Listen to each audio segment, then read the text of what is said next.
Welcome into another Behind the Wheel episode sponsored by Bobby Rail Honda of State College. We're in one of their beautiful Honda Pilots today. Make sure you guys go check them out. Tell them Landon sent you any car you need, car issues. Go down there. They will take care of you. Today's guest of Lions 24/7, Tyler Donohue, back.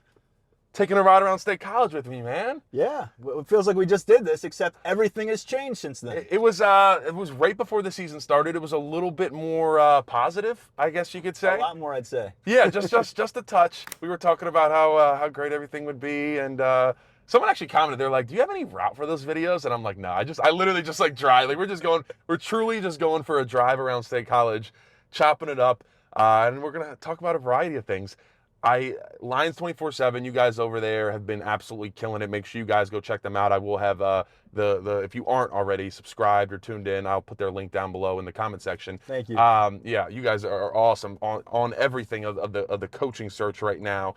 Can you just give us an overall rundown, the latest on the coaching search, like where, from last week to this week, is there any big changes? Where are we sitting right now? I've been saying this on our message board since the Sunday that James Franklin was fired. This is going to be a marathon, not a sprint. You got to factor in that we're covering a coaching search with 6 games left in the season, now 5 games left in the season. This is relatively unprecedented, at least in my experience. I've never covered a coaching search on a beat like this, and I always anticipated that if I did, it would be a post-Thanksgiving kind of conversation, and here we are, though. And so I think what's interesting about this is so many of the names, almost all the names we're talking about, are currently employed by another university, and they're currently trying to get their teams to the playoffs in several of these cases, and many of them are having success, and in some ways you're hoping that some of them maybe have a little less success over the final stretch of the season to maybe put them more in play for leaving their current program, coming to a school like Penn State.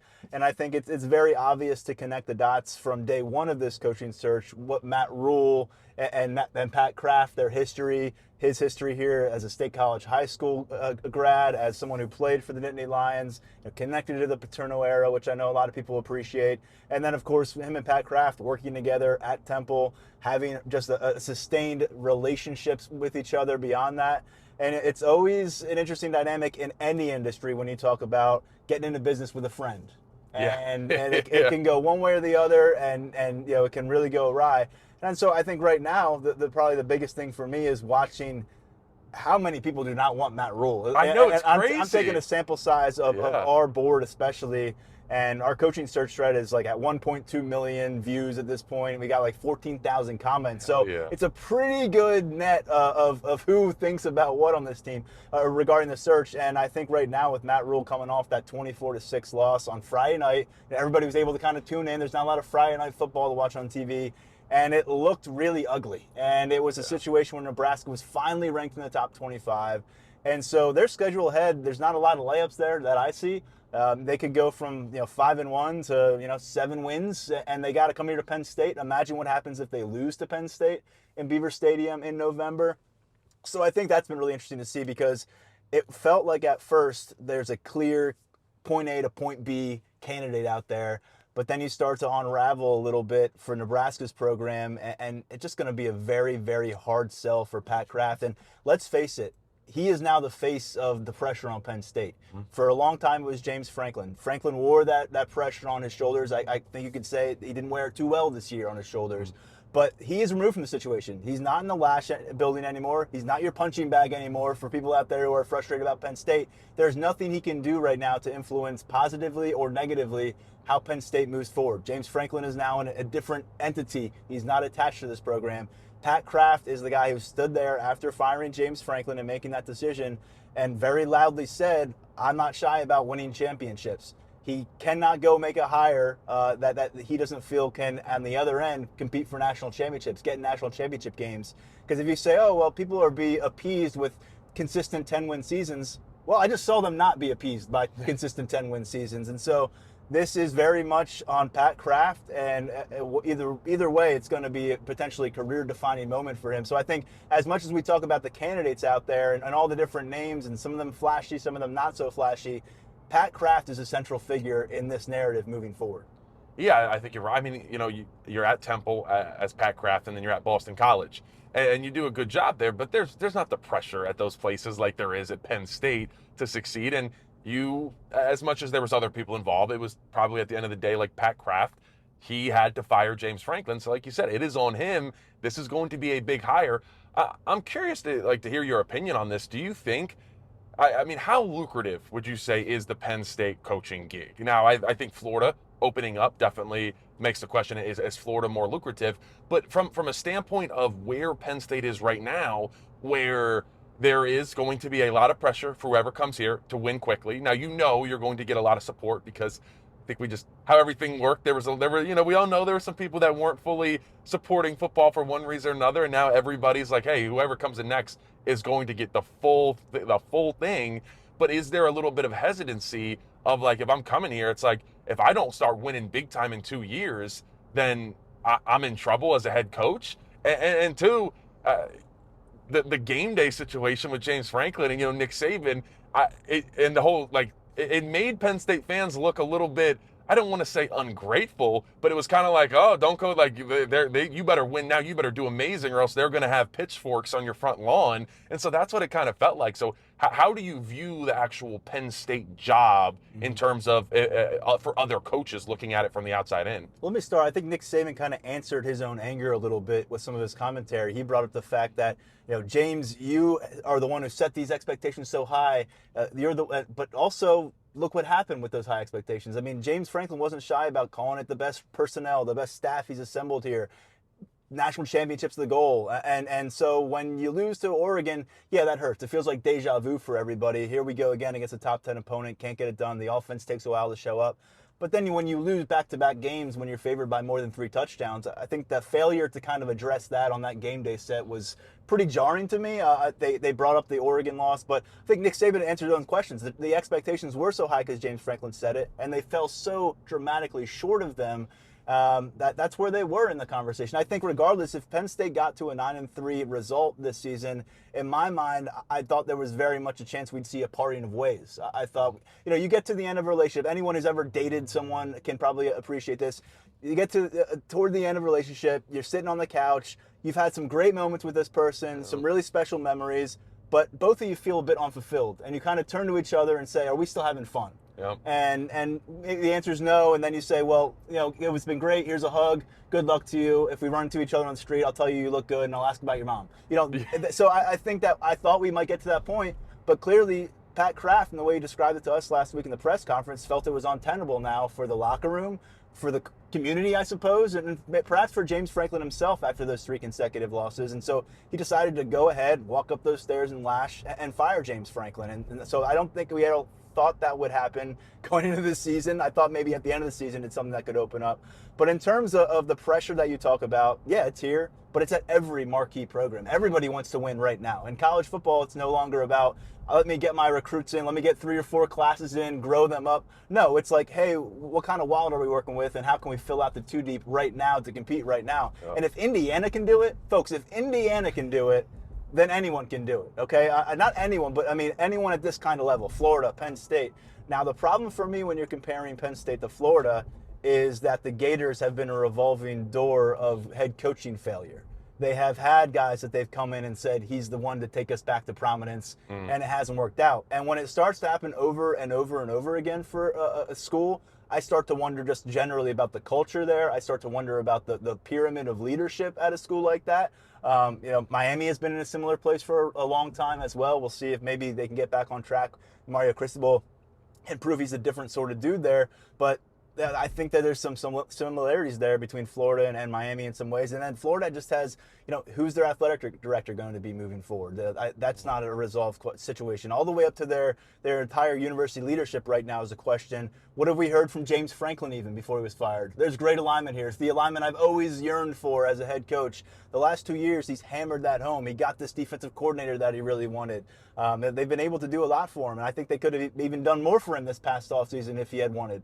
And so ultimately, I think that Penn State has more stability compared to some of those schools. I think it's overall, you've seen a track record of it's a school that's not going to pull the plug early on you, because let's face it, if they had fired James Franklin after back-to-back 7-6 seasons early, well, then you could make the case that Penn State is a school that's not going to be in for the long haul. If they bailed on James Franklin after an 0-5 start in 2020 when there was a lot of extenuating circumstances, then you could make the case that they're just going to be a knee-jerk reaction type of university. I know it wasn't the same athletic director. I know it wasn't the same president then, but I think you're looking at legitimate longevity if you come to Penn State, win football games. But if you're going to hire someone who's shying away from the pressure, don't hire that guy, because everybody should have the confidence if they're taking the Penn State job, the Florida job, the Auburn job, wherever you're taking that job where there's that kind of money, that kind of prestige and history at that school and championships at that school, then you should be of the mindset that I'm going to be the next coach to win a national championship here. And if you're not getting that vibe from a coach, that doesn't need to be your selection at the end of the day. Yeah, I think you make some great points there. And just to spin, I don't want to keep talking about the guy that's already gone, but I did think it was crazy on the game day set how there was no mention of. I've started to think about it. This was one of the worst collapses in football history. It's still ongoing. It's still ongoing, but like just like the and yeah. So we'll see how the season ends. I think it's probably. I mean, depends how you salvage it. You got Ohio State and Indiana here. I don't feel great about those, but I think when you look at it, and not only just because there's been teams that have been ranked high and have just completely failed, but like if we're facing like playing Rutgers the last week and like we have to beat them to not be the worst team in the Big Ten, and it's not only just that you were number 2, it's everything that James Franklin finally got. And it was all there, and then on top of it, it was just the build. It was like the rising action to the climax of the past 8 or 9 years, and it was like, all right, finally, we're here. What can you do? Yeah. And it was the biggest. So that's why I call it maybe the biggest flop in football history, just because even the 8-year build up to it, not even just what Franklin got in the offseason, but just the long build, and this is the result. So I think I think it's at least like you go back to 2022 and there's been stepping stones to this point, right? And this was supposed to really be the crescendo, to your point, and instead it's an absolute clunker. It is puzzling, and the continuity I think is the most damning aspect for what James Franklin really couldn't get around here. He had those pieces in place. He had the familiarity at very important positions.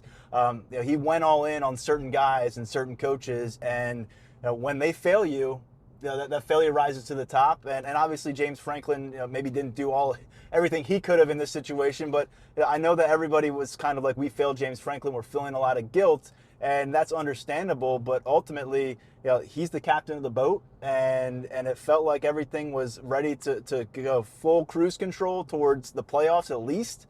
And when you get into what we're going to get to November now, this team won't have a win against Big Ten. This team won't have a win against a Power 4 conference. And there's a realistic chance that, either they don't go to a bowl, or if they accept the bowl invitations and they get to 6 wins, let's say, they're playing maybe the day after Christmas in Detroit, Michigan.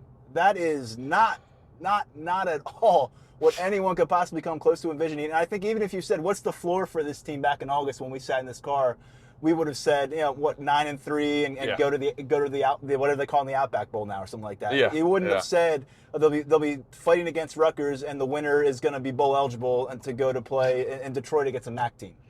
Yeah, and by the way, for that fight against Rutgers, you have to be at Michigan State and Matt Rhule, Nebraska at home to even be fighting for it. I don't want to already concede Indiana and Ohio State, but it looks bleak. So bowl ineligibility, I mean, are you kidding me? Like, this is obviously, when you get to this point, no disrespect to what James Franklin accomplished, no disrespect to what a lot of these players on this team meant during their run to a national semifinal last season, but this result requires a re-examination of your program trajectory, which Pat Kraft did a few weeks ago, but it's going to go deeper than the head coach. You've got to evaluate a lot of what you're doing as an organization, how you're assembling a roster, how you're assembling a coaching staff, what you're doing on a day-to-day basis, because the autopsy on this thing is going to be of historic proportions in terms of expectations versus reality.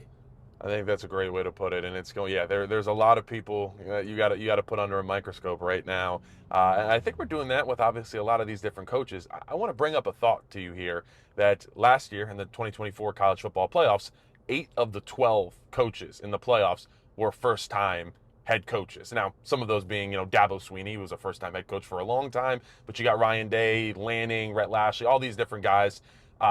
What is your take on from what you're hearing, but also just your thoughts in general of a Stein, a Hartline, a Joe Brady? Do you think that's a route Penn State would want to go, or do they want more of the established, proven head coach? I think what is going to be pivotal to that process, if you go that route with a first-time head coach, is you need to pair him with a very knowledgeable general manager and there's no question about what power he wields. It can't be hire a GM and who has the final say. It needs to be a collaborative effort, and the coach needs to understand that. Now, if you were to get a proven program builder, someone who's done it at multiple schools as a head coach, they know what it's like to have to answer that phone call from a player's mom or from an assistant coach at all times of the day and put out fires, because that's a whole different thing. If you've been an offensive coordinator, if you're some kind of brilliant coaching mind, great. But now what does it look like when you get all these logistics thrown on you? When you have to be the go-to person for everybody in that building, or ultimately it's going to rise up to you. And so I think the big question there is, how does Penn State put together a structure around that coach in terms of building the roster, helping with the staff, helping with the analytics, all the different stuff that a GM typically would do at the NFL level, and now we're seeing more frequently at the college football level. I think it's imperative in modern college football, with where this thing is trending, that you have someone who essentially has their finger on the pulse of the player market within your own locker room, on other teams, and is very willing, ready, and able to maybe check a head coach when they feel like the head coach isn't taking the right approach or has kind of the wrong mindset about what they want to do at a position or on a certain side of the ball in terms of allotting some of this money. So I think it's very, very important with any coach they bring in, but especially if we're talking about a first-timer. And to your point, yeah, I mean, there's plenty of examples across the college football playoff history and national championship landscape where not only is it, transfer quarterbacks winning all these championships, but it's coaches who the program that they are employed by was the first program to present that opportunity as the head coach.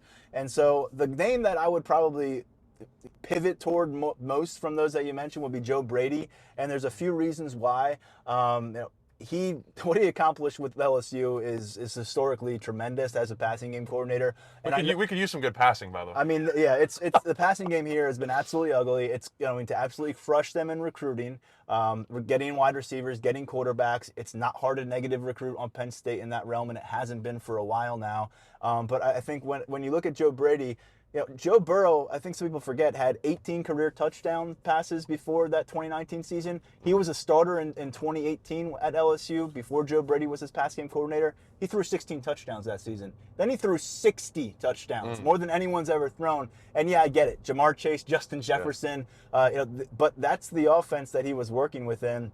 They went 450-plus passing yards in the national championship game. They went 450-plus passing yards in the national semifinal game. They averaged more than 400 passing yards over the course of that entire season. And then he ended up being able to convert that to the Broyles Award, which goes to the top assistant in college football. At the time, he's 30 years old. And he became one of the hottest commodities in college football. He initially signed an extension with LSU. Matt Rule ended up bringing him into the Carolina Panthers as their offensive coordinator. That was a doomed experiment. Both those guys were ultimately fired. Brady lost his job first. But I really like how he's kind of reemerged in the NFL. And I know, again, people are going to say, anyone can do it with Josh Allen. Well, if anyone could do it with Josh Allen, then Ken Dorsey wouldn't have been fired before he was promoted. And I ultimately look at the results right now. They lead the NFL in rushing yards. They're number 3 in the NFL in total yards. They're number 4 in the NFL in scoring points per game. And I also think that in coaching circles, Joe Brady is viewed as a matter of time guy. Whether he's a head coach at the college level or a head coach at the NFL level, he was the number 5 vote recipient last year in the Associated Press, voting for the top assistant football coach in the NFL. Regardless of coordinator, position coach, he was number 5 in that voting. The guy who won it, Ben Johnson, became Chicago Bears head coach. And so I look at Joe Brady, and with all that said, with kind of his offensive experience, he's a guy who got his master's degree from Penn State, spent 2 years here in this community. It wouldn't be necessarily a culture shock for him to come here and experience what life is like in State College. And I think for some coaches, it would be a culture shock. And Joe Brady in that 2016 season, my understanding is he worked really directly under Joe Moorhead, who I think carries a lot of cachet here still and what he was able to do offensively. He worked with the quarterbacks, Trace McSorley, in that year. And then also he was responsible for getting the scout team in order. And that's a really important job that people overlook. And so he kind of paid his dues in the coaching world here at Penn State. And oh, by the way, Terry Pegula is a big factor here. Because if Terry Pegula is not just, okay, I'm okay with losing my offensive coordinator, but if it's Terry Pegula saying, presenting this man as a candidate and presenting him to Pat Kraft as this is a guy you should bring in, well, that can open a lot of possibilities for you. If Terry Pegula's guy gets the job and what that might be able to do for your resources for that coach, because he's not going to want him to be set up to fail. So I think it's a bit of a twofold thing, because one, you're super intrigued by what Joe Brady has accomplished as an offensive mind, and two, again, if he comes here, it's not because Terry Pegula is fighting to keep him in Buffalo and is mad about him coming here. It's because Terry Pegula helped facilitate this transition. And so, again, you need a general manager who knows the college landscape. I don't think it's fair to ask Joe Brady to come here and be the ultimate recruiter and roster builder. But I know that if you can put the ingredients in the pot for him, mix it up a little bit and let him do his thing, it's really a high ceiling proposition in my mind. And I know Stein at Oregon has generated a lot of buzz, and I forget who else you may have mentioned in the offensive coordinator. That's that Hartline. I don't know if Hartline's another guy, and I think everyone's relatively eager to steal a piece of the puzzle at Ohio State. We saw what happened with that with Jim Knowles so far, so let's all pump the brakes maybe a little bit. I think Brian Hartline's got a great future, but if you're talking about non-head coach candidates right now, I would say Joe Brady is the most intriguing to me. And I would also note that they have hired a guy who had to double dip a little bit as your new head coach and also finishing out the run as an offensive coordinator. Bill O'Brien was introduced as head coach here about a month before his final game as offensive coordinator in the Super Bowl with the New England Patriots. And so there is a track record of that being possible, attainable. And I think because of, again, the Pegula role in this, it could be something that if you were to go that route, you could announce it relatively early, and it could be a situation where he's still got his obligations in Buffalo. And I know some Buffalo fans right now aren't feeling optimistic about them getting the Super Bowl, but I think they'll be in it for a bit of a deep run. But yet he could also begin to lay some roots here, trust on some staff here, maybe get a general manager, get the ball rolling, and he can pop his head in. So he can still Zoom with recruits, whatever he needs to do there. I think it's more feasible than some people might realize. Yeah, you're talking me into it. I'm like, all right, I'm on the Joe Brady train. Let's do it. And by the way, he's 36 years old, so.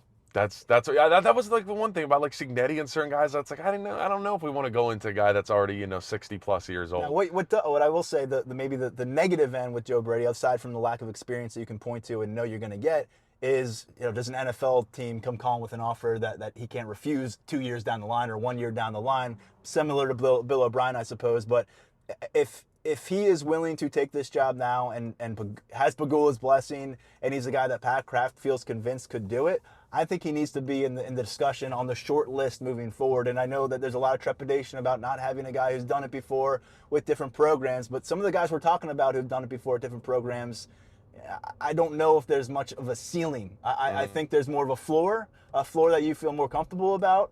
But want to talk big swing here? I think that would be a significant swing. I'm with you on that. I like that one a lot. If you sitting here, we're on beginning of the Penn State bye week. If you had to give me your favorite of who you would want as Tyler Donohue, okay. And then also who do you think sitting here right now would you say, with everything you've learned, is the most likely? Once again, go check out Lions 24/7. Make sure you guys subscribe. They're putting out the best content that there is. Where would you go? I still have a hard time backing off a statement I made last week where I said I think if you were setting betting odds, my opinion out of it, it's hard to look away from Matt Rule. Yeah. I still am not necessarily completely dissuaded by the loss last week. Now, if he starts stacking up losses, yeah, I think that it's going to be impossible to sell. I think if you have some losses and you lose here to Terry Smith, I don't think you can bring him anymore. So I would say, as we're sitting here, I still think from the vantage point of it being realistic and from the vantage point of it being something that could come to fruition on both ends, I think that's it. If we're talking about more of Penn State may have some work to do in the process, and you got to see things play out with the other program and with this coach, two names really come to mind for me. One is Kalen DeBoer at Alabama, and the other is Eli Drinkwitz at Missouri. Both of them are vying to get into the SEC championship game. We saw them play against each other. It was a narrow win for Alabama. I think both these teams are legitimate, top 15 teams in America right now. And with Drinkwitz, he's got a situation where he's got this quarterback pipeline in place there from Pennsylvania. His starting quarterback is Bo Perbula. They've got Matt Zollers, who was the top quarterback out of Pennsylvania last year. He's a freshman. And then he's got a commit from the state of Pennsylvania as well. And so that's intriguing to me. But he has 4 daughters that he's been raising in Missouri since 2020. My understanding is he's got a brother who lives in the state, within a short drive or so. So there are some things there that he's got roots grown. With Kalen DeBoer, I think it's the lack of roots may be kind of where you can make a move if you're Penn State. I've heard it's been a bit of I don't want to say a bad fit, but maybe a weird fit. It was really how it was kind of raised to me, checking in with some people in Tuscaloosa last week. But the thing is, Alabama fans are going to start to really come around on who he is if they keep stacking these wins. They've got 4 consecutive wins now against top 25 opponents. They handled Tennessee pretty well last week. So all the Alabama fans that were freaking out, and understandably so because of what they've been accustomed to with Nick Saban, but when they saw what happened against Florida State in week 1, I think a lot of us were wondering, is his clock really ticking down at Alabama already? Because he didn't light the world on fire last year. They lost more games than they were accustomed to in his debut season. But again, if he gets to the playoff, I think that's going to be a hard sell for Penn State. If Alabama were to trip up here, and it's not an easy schedule, and maybe they end up 9-3, then I think maybe that's like the ideal off-ramp for both Alabama and Kalen DeBoer, where he's going to a great situation for himself at Penn State. Alabama's not going to have trouble attracting the next head coach, and so I think that, to me, is probably the number one. I would say Kalen DeBoer would be my most intriguing pickup for them. I mean, he took Washington to the national championship game before that. He's a guy that has proven he can build programs and do it relatively quickly. And I've also heard that maybe, in terms of NIL landscape, Penn State may be in a better position than people realize matched up against Alabama. I think that might be surprising to hear for some people moving forward. But those 2 guys, to me, Eli Drinkowitz, Kalen DeBoer, and I think Mike Elko now in that conversation. I was kind of hesitant to go all in with him on our hot board last week. I added him to start this week. I had some conversations with people in College Station. And for me, it really comes down to he does have some regional ties up here. He's a guy that really, really worked his way up there. I think he went to Hofstra and Fordham. He's not accustomed to being necessarily the silver spoon treatment as a head coach. I think down there, though, they're experiencing a season that they haven't had in a while at Texas A&M. That was a fan base that was ready to riot when they were going to hire Stoops a few years ago, if you recall. And so they got Elko from that process, and now they're 7-0. Now they're a top 5 ranking. Bit of a scary game for them against Arkansas.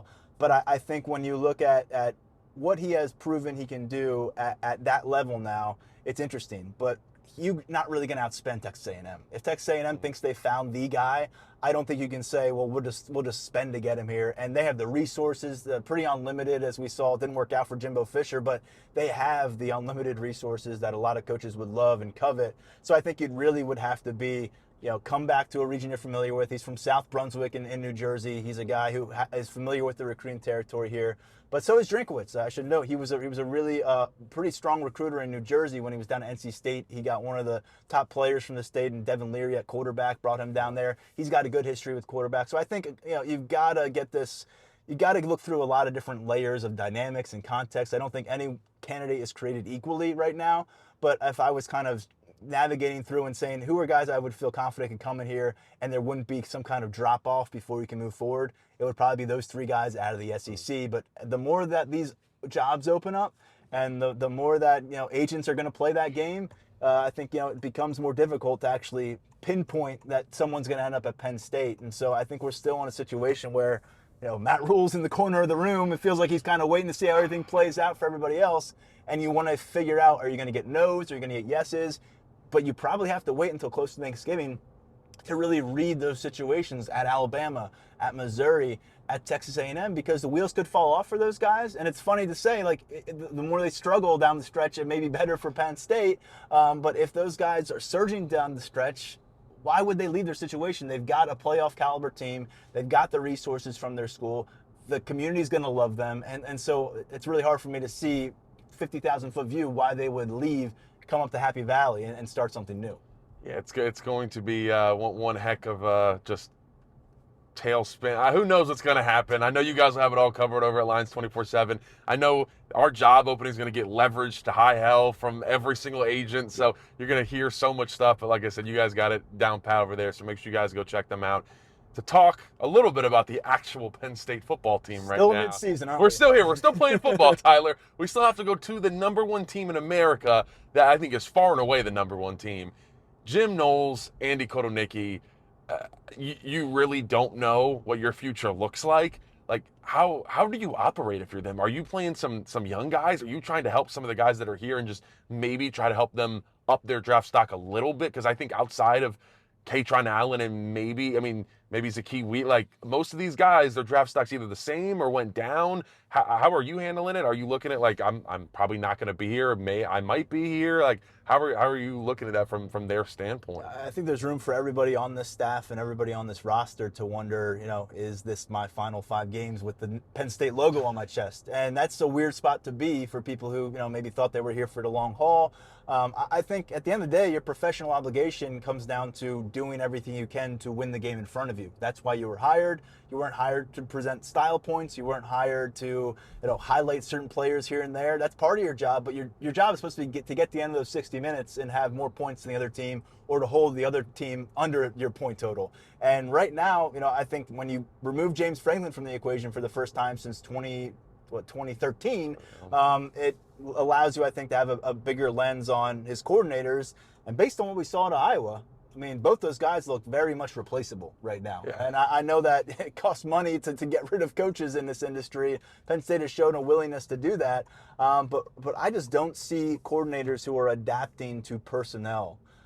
Because Andy Kotelnicki told anyone who would listen, and to be honest, this was his MO at Kansas, and based on some feedback we got when he was hired, that he was like the ultimate, don't worry about my scheme, I'll make it work with the personnel I have. Our strengths and weaknesses will dictate what we're going to do schematically, and that's my job as offensive coordinator. And I just don't think that we have seen that this year. I think we've seen an offense that, despite all the returning pieces and the continuity with the coaching staff, that even through non-conference play has looked like it's just kind of been clunky. There's some things that make you scratch your head. Even for me, who wasn't involved in the game as closely as you, I feel like, why is this happening?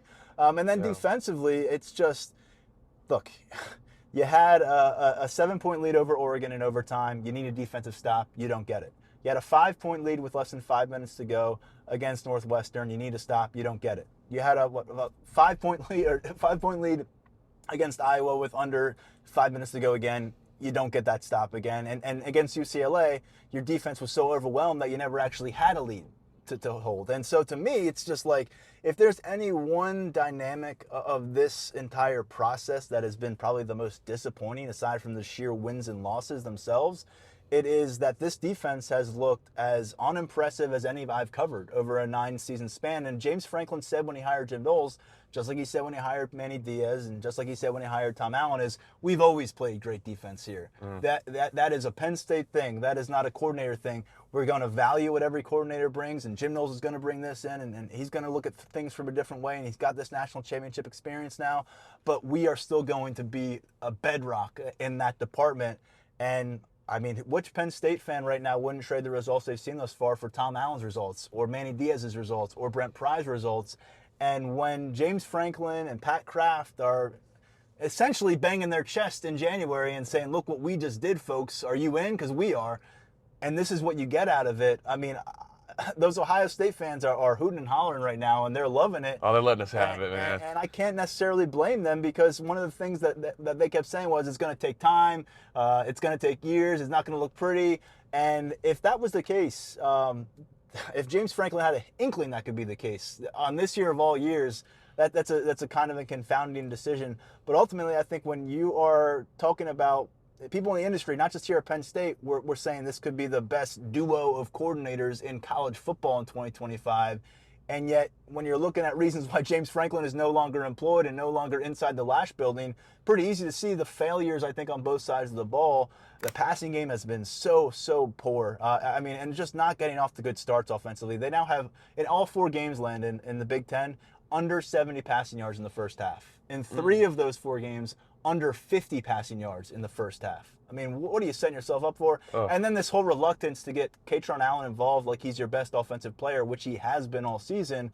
I mean, I've been trying to bang that drum for a long time. I asked James Franklin about it. I know I'm not alone, But I think even those of us who aren't super well versed on watching the film and breaking down the X's and O's, and that's never anything I pretend to be, I put my energy in some other avenues. And to me, it's just been really malpractice. I know that's a word that's been brought up a lot about a lot of things here at Penn State, but the way that Kaytron Allen has not been utilized until that Iowa game, what if he's utilized like that against Northwestern? And I know the UCLA game gets away from you in a lot of ways defensively, but he's not on the field at the end of that game. And I mean, I even look back at the Oregon game. He was your most effective player. That he didn't really see those touches until late in the contest. And so, what if you try to set the tone with Kaytron Allen against Oregon? You know, what if you try? And I know people are saying, and it's true, that the offensive line has been very underwhelming. The guy's still having a career year. Some way or another, he's averaging more than 6 yards per carry. And I just look what Nick Singleton has been unable to accomplish so far. You know, under 3 yards per carry, I think, in 3 of the games this season. His longest run in Big Ten play is 13 yards. In 3 of these games, Oregon, Northwestern, and Iowa, he didn't have a run longer than 7 yards. And I know a lot of people say, well, you balanced that with his receiving success. He's such a dynamic receiver. He was last year. This year, whether it's Kotelnicki's scheme or Nick Singleton, he's averaging fewer than 2 catches per game. He's averaging fewer than 15 receiving yards per game. He does not have a touchdown catch. It's a 7-game sample size. You can't hide from a 7-game sample size. You can maybe convince me on a 3-game sample size in non-conference play. But to me, you know, they basically flipped the usage from the UCLA game. Kaytron Allen was 15 snaps short of Nick Singleton at UCLA. He was 15 snaps ahead of Nick Singleton at Iowa. Ultimately, you didn't get the win out of it, but you just wonder if there's been a lost opportunity too little too late when it comes to actually treating your feature offensive player like your feature offensive player. I think a lot of people were wondering why we didn't do that, and like you said, you find some success with that. You asked the same thing about Kobe Howard. He gets you know one target, 1 reception, and he helped his quarterback out, created some separation. You know, I think a lot of us have questions of could this year have went a lot different if we just would have managed personnel a little bit better. And Kobe Howard only had 5 snaps against Iowa. I know that's not great, but that's still more than he had in the 5 previous games combined. He had 4 combined snaps in the 5 previous. By the way, Tysier Denmark, 4 snaps against Iowa. He had 2 snaps in the 5 games previous combined. So I think we'll see those guys get used more. But yeah, it's been kind of puzzling to see some of the personnel approaches, and then what you've got going at linebacker, a complete reluctance to actually take a look at anybody beyond, you know, Dom DeLuca and Amari Campbell, and getting Keon Wiley involved for some late packages. But anybody who's a sophomore or a freshman apparently is viewed by Jim Knowles as unusable in this defense. And to me, again, it comes back to scheme versus personnel and how do you make it work. And if you're the coach and you're seeing this on replay and you're Jim Knowles or you're Andy Kotelnicki, I mean, it feels like hitting your head against the wall. And it's hard for me to be convinced that this roster is so barren of talent, because I heard the head coach tell us it was his most talented roster publicly time and time again. I've covered a lot of these guys making plays. They've done it at other schools in some cases, and yet it's not coming together on this campus right now. And yeah, it's really someday maybe we'll be able to figure out big picture what went wrong. But in the moment right now, and I think in that building right now, people aren't exactly sure. And it's like you said, it's kind of an all-timer in terms of what we're seeing versus what was anticipated. Yeah, someone's going to make a lot of money one day on a documentary about what happened to the 2025 Penn State football team, for sure. Tyler, I appreciate you joining me today. It's always some of the best episodes I ever have when I have you on. So we're going to continue to get you on as much as possible. Like I said, make sure you guys go check out Lions 24/7. They do a fantastic job, and we will keep riding along with you on this coaching search here. It's going to be an interesting one, but appreciate you guys tuning in. Thank you again to Bobby Rail Honda of State College for sponsoring the video. Like, comment, subscribe. Peace.